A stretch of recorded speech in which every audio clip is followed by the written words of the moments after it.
What's up, SNA? Ninja Austin back here with another video, and this is the daily wrestling news video. On this time in May 6, 2024, we're going to be talking about the wildest wrestling news stories and rumors that you SNA fans need to know from the Wrestle Talk article. Watch to the very end because it's going to get very intriguing. And we're going to start off on today's wrestling news with new WWE head of talent relations confirmed. WWE's new head of talent relations has been officially confirmed following the recent memo sent out by Nick Khan. Last month, WWE began overhauling their talent relations development with the former head and Ventrell departing the company. Nick Khan sent out a memo noting that Chris Legentil, who had been WWE's head of communications starting in April 2021 at the behest of Khan, would be leading the new talent relations group. Today, it was reported by PW Insider. The Legion Teal had received his promotion with his official title now being executive vice president, talent relations, and head of communication. The memo sent out by Nick Khan last month leads as followed. WWE has begun the process of recognizing its talent relations group. Moving forward, Chris Legentil, in addition to his new role in comes will help us in leading this new group. Matt Altman, in addition to his role in marketing, will be working closely and with to help in endeavors like talent development, and recruiting. Will now report Shawn Michaels all of talent, which includes talent relations, development, and recruiting, will continue to ultimately report into Paul Levesque. As of today, Dan Ventrell will be moving on from WWE. We thank Dan for tremendous contributions. He says, sincerely, Nick Khan. And what's your thoughts on WWE finding a new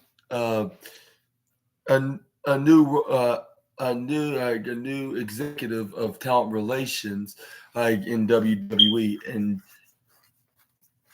what because the latest one has been let go, and what's your thoughts on them finding a new one? Let me know right down in the comment section right down below. Do you think they're going to do a very tremendous job being the head of talent, like bringing in some new wrestlers, and seeing who they're gonna keep and who they're gonna give the axe to? And do you think they're gonna make the best decisions in WWE? Let me know down in the comment section right down below. And do you think that they made a great decision of bringing in, just because their old one Dan Ventrell's out, and they found new talent, which talent relations, head of communication, which I believe his name is Chris Legentil.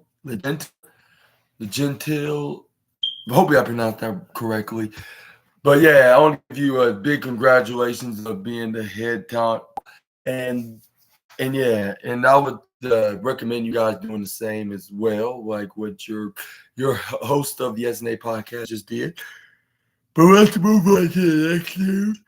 And we got some WWE stars contract expiring in 9 months, and it says right here as a report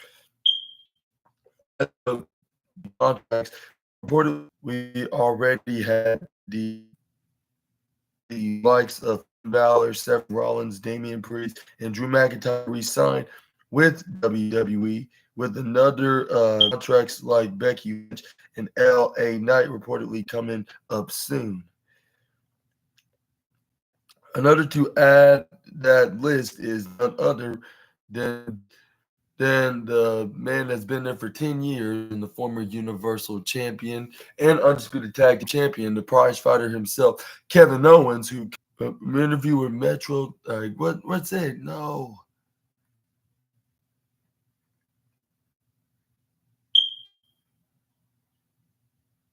That his contract expires in 9 months, and 9 months, which would be in means in early 2025. Owens had recently made headlines during an appearance on Busted Open by specifically saying if he has another WrestleMania match, he'd want it to be against Finn Balor. Like, the word if sparking some concern about his future. Like, but with this interview with Metro, Kevin Owens said, "I really don't take anything for granted. I, I've 9 months like left on my contract, like, and I don't know like what can happen from here on out. That's just life. If I've learned anything over the last few years, it's that nothing is guaranteed. I've learned that like through some very unfortunate events, we've lost so many good people that was never expected. That's just one example of how I do not take anything for granted. How I look at things now. The the article states the article states Owens has no plans to leave WWE of his own of his own accord. He he said, "This has been my home for 10 years, and it's beyond the locker room. There's some very, very, very special people that work behind the scenes that I've become very close with, seeing them as part of my life. We'll keep you posted with any further updates on Owen's contract like situation uh, when when that time comes." He was most recently in action with WWE and Backlash in France, as he and Randy Orton lost to Sol Sikoa and Tama Tonga after interference from Tonga Loa. And what is your thoughts on Kevin Owens' future? And do you think he'll be leaving as soon as his contract is up? Or do you think Owens is going to eventually resign? And by that time, when they're when WWE and him trying to go with some negotiations, I'll probably be 23 at the time. Yeah, because that's when my birthday is around that time. Like when this contract expires, which is in 9 months from now, if you can count it, of course. But let me know down in the comment section right down below, and what's your thoughts and opinions on W on WWE. Let WWE gonna keep Kevin Owens by then. Like, and by that time, Raw is already on Netflix, and then SmackDown, which he's gonna be remaining on, unless there's some kind of a trade that they want him on Raw. He's gonna be on. Well, he's gonna be on the USA. But again, yeah, let me know down in the comment section right down below. Let's move on to the next slide.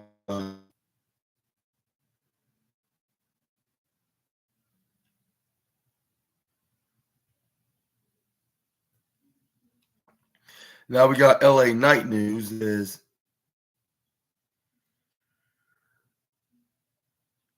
Oh no, not LA Night.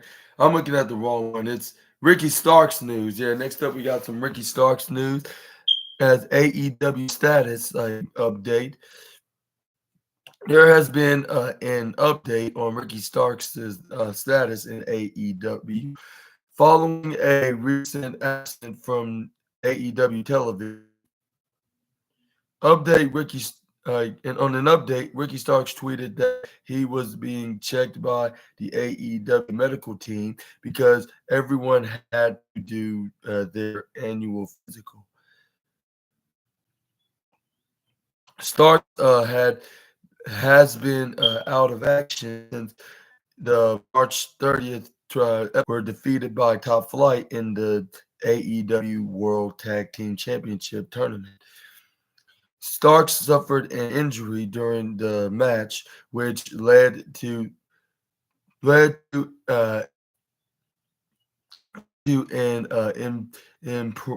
impromptu finish with Darius Martin pinning Starks to advance in the tournament. Following the show, Starks took to Instagram to provide an immediate update on his injury, saying, "I'm all good. Everything checked out fine. I was being was being precaution." In an update on Stark's status today from PW Insider, while Starks did not appear on AEW television last week in Jacksonville, Florida. He was present. He was present in the city, where he was being checked out by the AEW medical team. We will provide any. I mean, Russell talked about the. Excuse me, and do you think it's all just being checked out by the medical team because because of that minor injury that he had against the tournament, which it was reported that Ricky Starks and Big Bill were supposed to win that match at March 3rd on the tournament for the AEW World Tag Team Championship for AEW Dynasty, but I think Ricky Starks was legitimately injured, so they had to change plans and have what's his name win that match. Yeah, Top Flight. Yeah, which the referee did not know what to do. And I was like, that was way too quick. I'm not sure if that was scripted or not. I remember saying that on my review video. But it felt like they just won. If it was with unpredictabilities.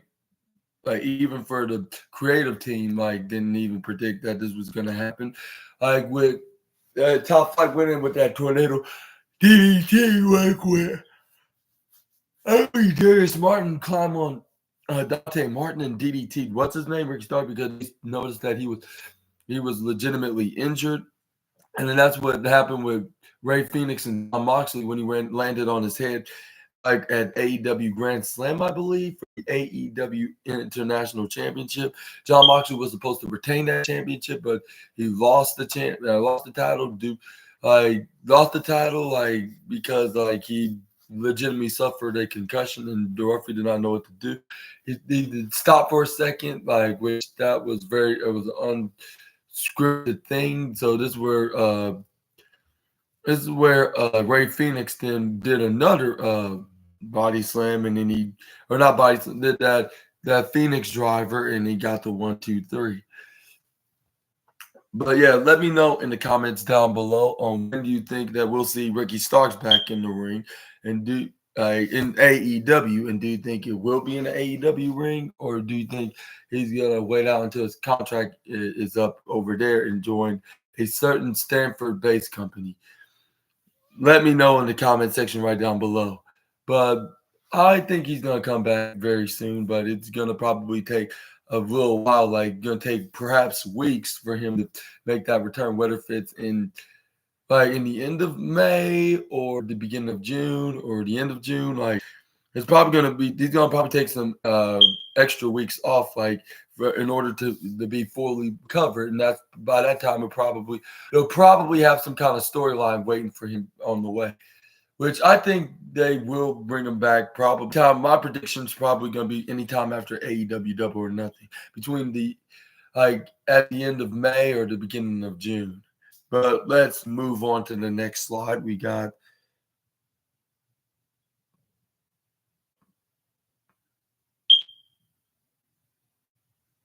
quietly declined to renew WWE veterans contract update. WWE Hall of Famer Jerry King Lawler is reportedly no longer with WWE with the wrestling veterans contract expiring. According to Mike Johnson, WWE Insider, multiple sources has confirmed that Jerry Lawler is no longer with WWE. The report noted that WWE quietly declined to renew the 74-year-old's broadcast contract, and sources close to the matter reportedly confirmed that Lawler's contract expired at the onset of 2024.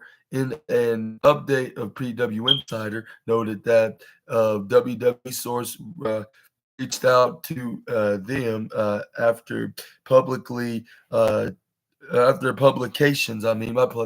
Publication to state that Lawler would still be under a Legends deal with the promotion. His 31st year 31-year relation, I should say, with the company isn't over, as was first indicated. Essentially, Lawler will no longer be a part of the WWE broadcast team. Now, his full-time contract has expired, but WWE could still use him for sporadic appearances, announcer on Superstars in December 1992.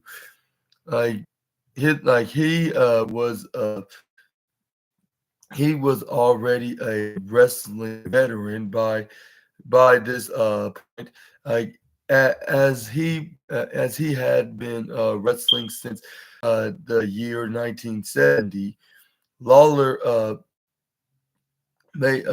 made a cameo appearance on WWE television in a video to help induct Andy Kaufman, I believe, into the 2023 WWE Hall of Fame class, as well as him making picks for the Iron Survivor matches qualify Iron Survivor match qualifiers in NXT back in November.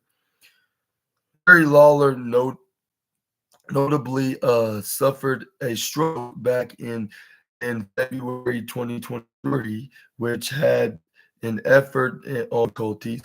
The the wrestling legend recently provided a positive update on his condition, which you can read more about. And what are your thoughts on Jerry the King Lawler no longer under a WWE contract? And do you think he will come back to the Stanford-based company, like even for not being under a Legends deal? Whether if it's some kind of a sporadic Legends night for either Raw or SmackDown.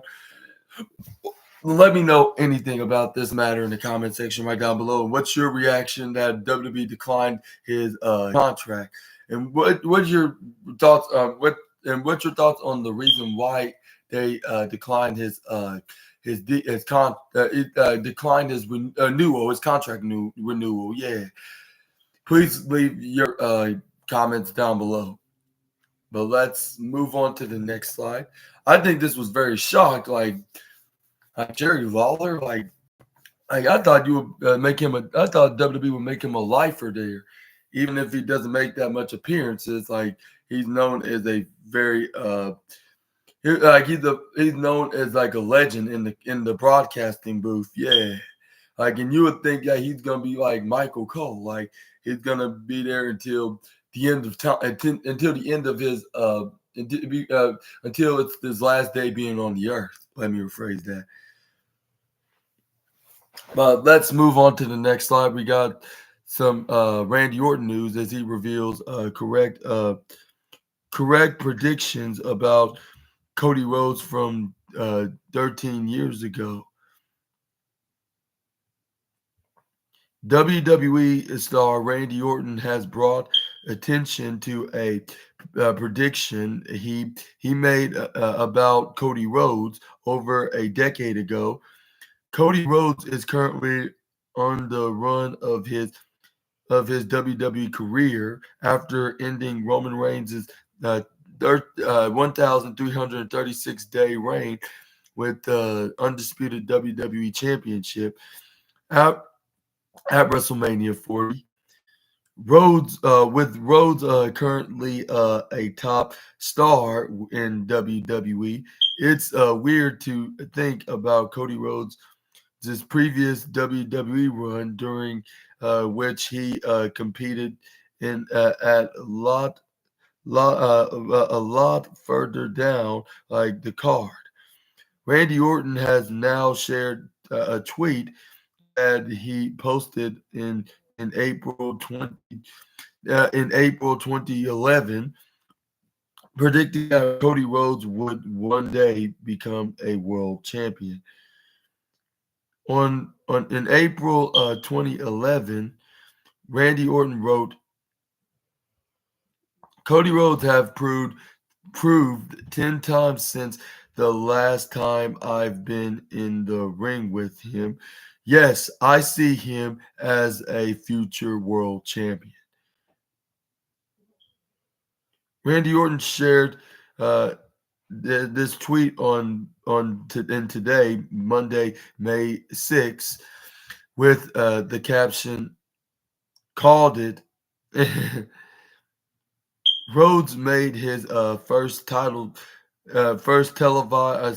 Rhodes made his first televised defense of the undisputed WWE Championship at Backlash, defeating AJ Styles in the main event of the show. Triple H has now celebrated another WWE name for making history.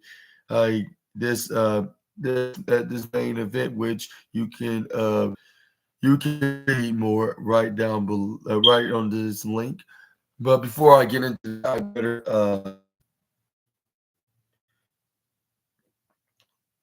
posted in 2011, along with him posting this exactly exactly posting this back in 2000.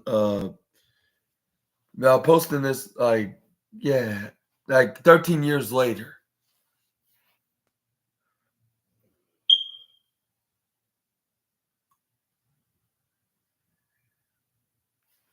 And what's your thoughts on Randy Orton calling it like in 2011? And do you think and did you guys agree? Like for those that have been watching Randy Orton by then, did you agree with Randy Orton that you see Cody, you were going to see Cody Rhodes as the future world champion?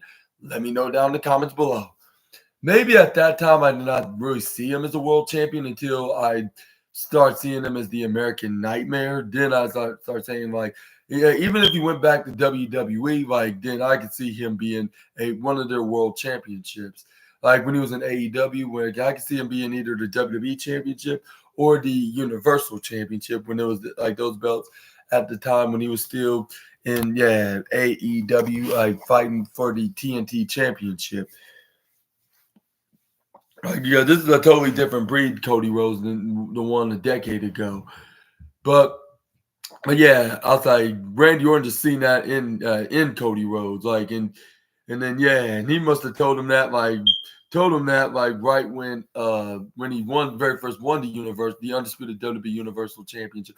He was like, yeah, like like I told you had it in you and stuff like that. Yeah, like and from hearing it from a guy that Cody Rhodes idolized, like which was like a mentor to him, like saying that he sees him as a future world champion one day, which that day is today and now in the present of 2024.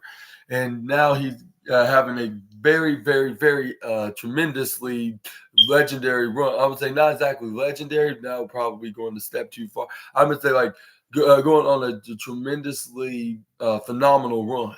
And no pun intended to AJ Styles. Just trying to find a cool term to use for Cody Rhodes's case right here of him becoming the undisputed WWE championship, a championship he's been chasing for the past couple of years in recent years. But I would say in the past, he's been going after for a championship. He's been trying to make a name for himself, being that championship, even for a decade, even back then. And even Cody Rhodes predicted that in the next 10 years he will be that championship. And I don't know how Cody Rhodes did that. Like he just believed it in him, and he just seen himself being the championship. Like it may not be today, it may not be tomorrow, then, but it will indeed be that day. Like when it comes to the past and when already established himself like both in and outside of WWE. And like the only thing you have to finish in the story is the WWE Championship.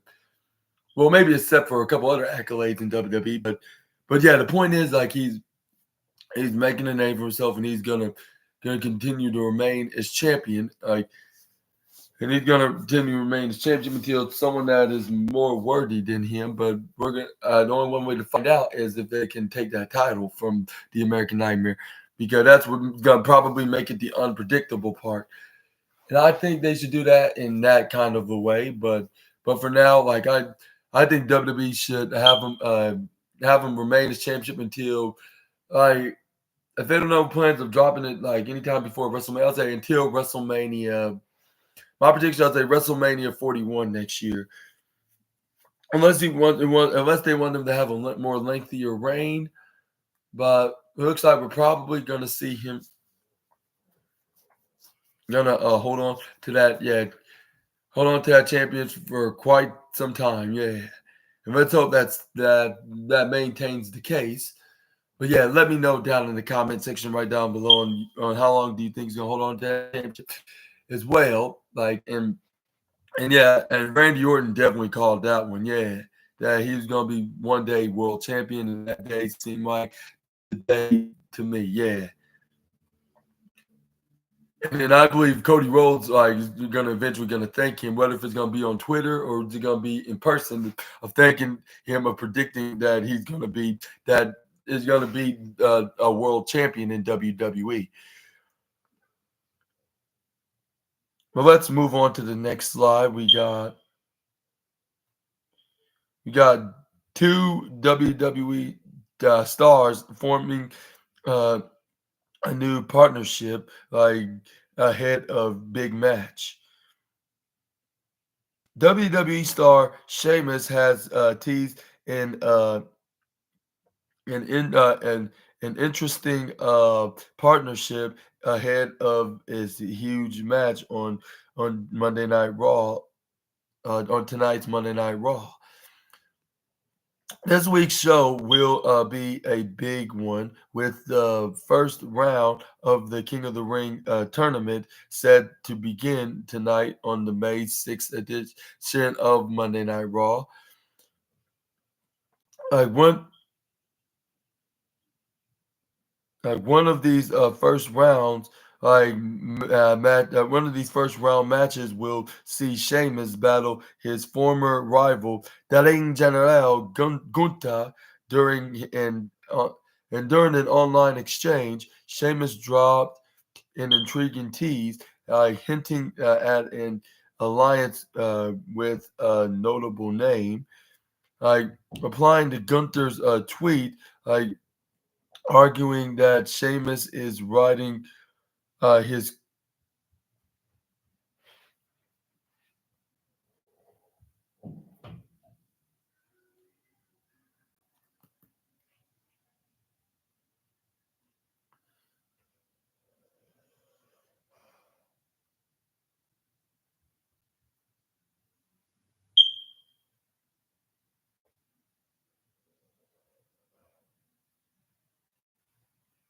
Oh, sorry about that. Where is it?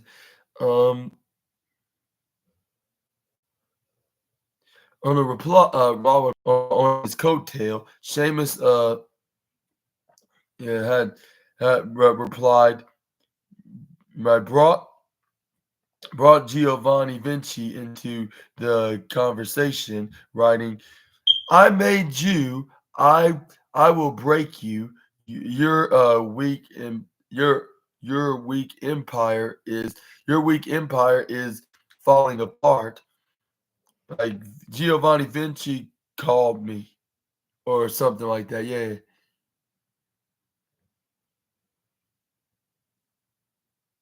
But it says right here, Gunther and Ludwig Kaiser, recently Gunther and Ludwig Kaiser kicked out Giovanni Vinci out of the Imperium faction of on the April 22nd edition of Raw, following Kaiser and Vinci's loss against the New Day. For now, uh, Vinci is on a completely different brand to Gunther and Kaiser with the Italian superstar moved to SmackDown in the WWE draft.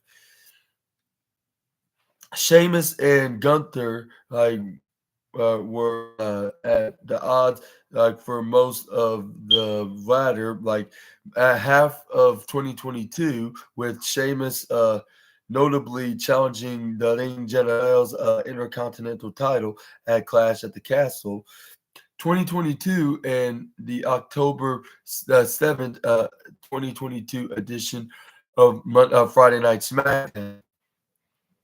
And also they shared the ring once again at on the WrestleMania 39 in 2023, right, with Sheamus and Drew McIntyre unsuccessfully challenging for Gunther's gold. Another stars slated for first round matches in the King of the Ring tournament on Monday includes Drew McIntyre versus Ricochet, and in the NXT call up Ilya Dragunov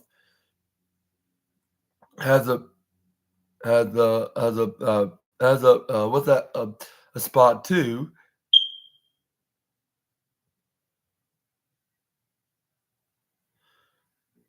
But here's the tweet right here.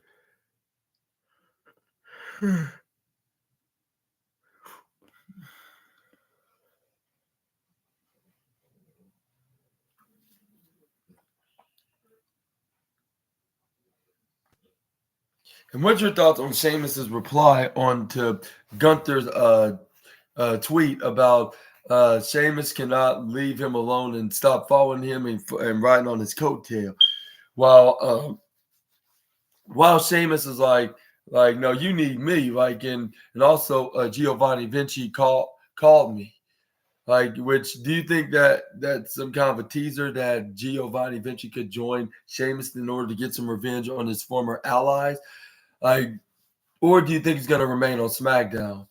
Like, we get, but yeah, like even though Giovanni Vinci is on SmackDown and they're not going to have him crossover brands, but it was Jacksonville last week where he was checked out by the medical team. Starks has not competed since in March 30th on the episode of AEW Collision where he and Big Bill were defeated by Top Flight in the AEW in the AEW World Tag Team Championship tournament, like for the vacant titles for Dynasty. And Top Flight in with which the match saw the finish of that's been changed due to Ricky Starks seemingly suffered an injury during the contest. Reacting to the reports of him being present in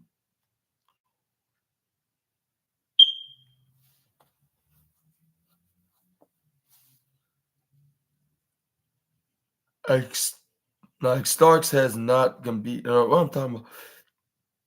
While reacting to these reports of him being present in Jacksonville and being checked up on by the AEW medical team, Starks revealed that he was there for his annual physical and clarified that he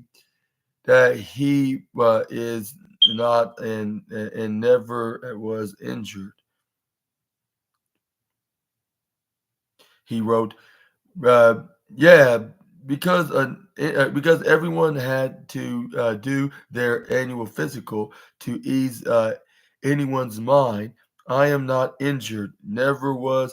Pick pick another narrative, please." Star Starks's partners Stark's tag partner Big Bill is seemingly set to join up with Jericho in his learning tree during Stark's absence from television to ease anyone's mind. Yeah, that's what he said that. But where's the post where is it right? It says that on the caption, but where's the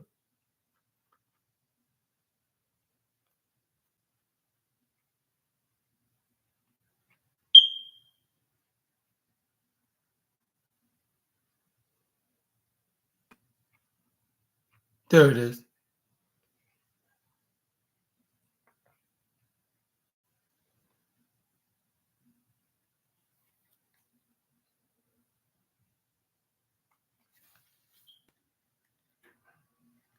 Here you go.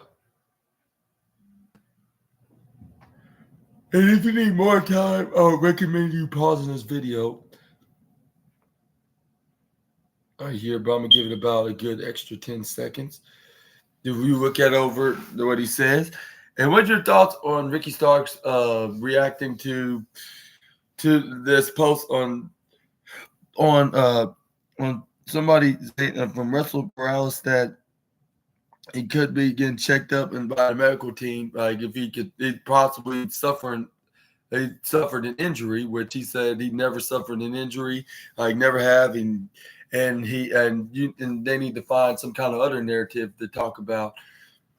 Like, and what's your thoughts onto that, and what phones on? Like, it said, while Jay ultimately came up short, in his attempt to wrestle the world heavyweight champion Damian Priest.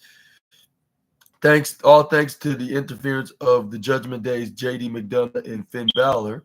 His entrance has all almost uh, uh his entrance was almost in the show.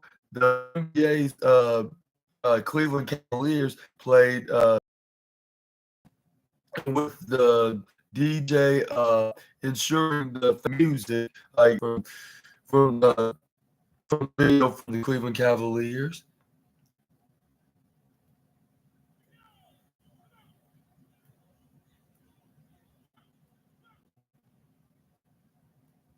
Yeah, here's a video of it right here on X. Triple H posted.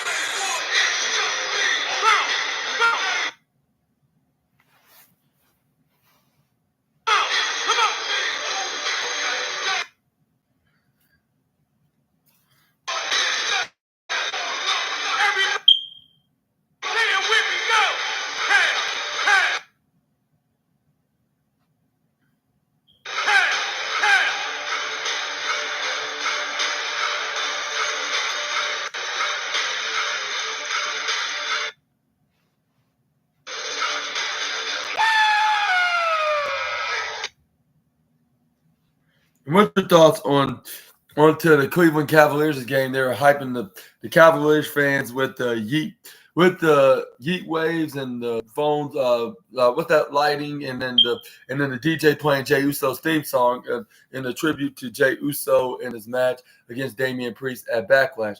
Now, unfortunately, he came up short against the current world heavyweight champion, but he did put on one hell of a performance and took Damian Priest to his limit and teased that he could win in the world heavyweight champion in this world heavyweight championship match. And I do think that Jey Uso nearly had Priest won in this match against Damian Priest. And do you think he would have won if it wasn't for the Judgment Day? Well, in kayfabe, yes, but I'm not sure much in reality. But at the same time, he did. Either way, Jey Uso did he did a tremendous job, and he almost had Jey Uso won. Jey Uso almost had Damian Priest won with a 3 count, with the spear, I believe. Yeah, that it nearly had him. It nearly had him won with the pinfall, I should say. Yeah. But let me know in the comments down below and what your thoughts onto this match. And do you think that WWE should have booked Jey Uso to win? Let me know down in the comment section right down below. But yeah, that was a very very splendidly great match. Splendidly. I'll say what fancy compliment I should give it, and I'll give it that. But yeah, what a fancy. Well, not fancy. What a splendidly great match. Basically, I was like, if it wasn't for the Bloodline rules match, Bloodline rules tag team match, and the Undisputed Championship match, I probably would have gave this number 1. But I'll say it's still got the number 3 spot. And it showed that the main event scene are just as important as any other division in WWE right now. And Triple H is doing a thunderous job, making sure it's getting booked in the right way. Even though these guys,